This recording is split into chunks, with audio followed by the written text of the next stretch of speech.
this video is to show you how to make felted wool balls, and we'll be using those felted wool balls in my next video to make a necklace. So what you're going to need to start off is warm soapy water. What I've done here is I just used regular dish detergent, about 2 tablespoons, and then I used very hot tap water and mixed it in. I used about 4 cups of tap water and just swirled it around until it was all soapy and sudsy. And then I took my natural wool roving. I got this package at Joann's for about $3.99, I think it was. And you can see here I've already made 2 necklaces out of this. You don't use a whole lot of it, but you can find it for cheaper online, and you can buy bulk and buy a lot of different colors. So all you're going to do is you're going to take off a little bit of the wool roving. And my children and I have pulled this apart. It looks a little bit like hair, and usually it comes in one long piece. But the children and I have kind of played with this, and it's a lot smaller. But you're going to fold it or roll it kind of on top of itself. You might want to use a couple of pieces to make it the size you want.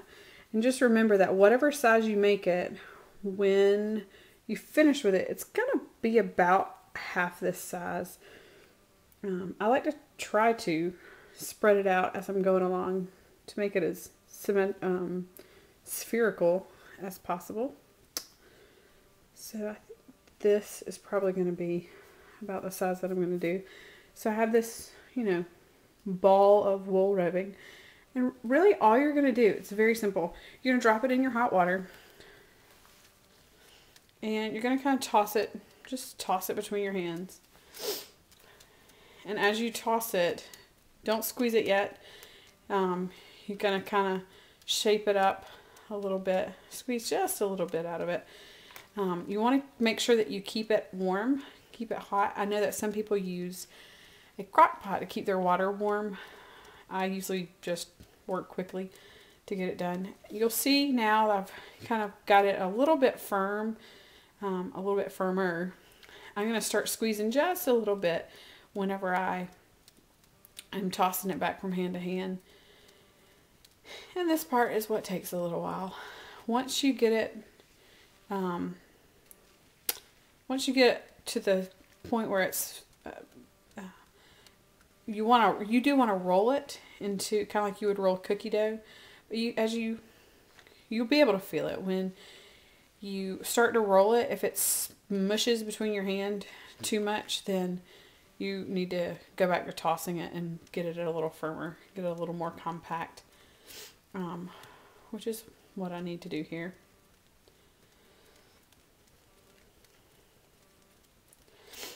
So now it's pretty compact. I'm going to dunk it in the water. I'm going to start rolling. This is when the magic really happens.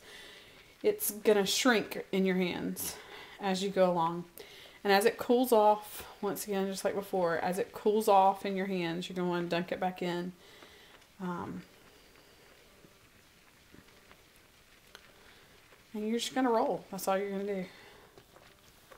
I don't know if I mentioned the gloves or not. Some people may want to use these. I call them cleaning gloves. So the water is pretty warm, and if you're making a bunch of them, it's going to dry out your skin. And your hands are going to get really sudsy. You can see that my ball's starting to get a little bit smaller. Well, if I can get the suds off of it. It's a little smaller than it was. I'm just going to keep rolling it. This is the part that takes the longest. So I'm actually going to cut you off and just keep rolling, and we'll be back in just a minute. Okay, so now what you're going to do, so we've gotten it a little smaller, and we are going to go to your clean water source, which for me is my sink.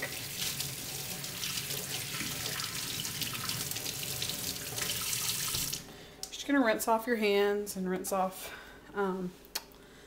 your felted wool ball, and then you're going to pat it dry on the towel, and that's really it.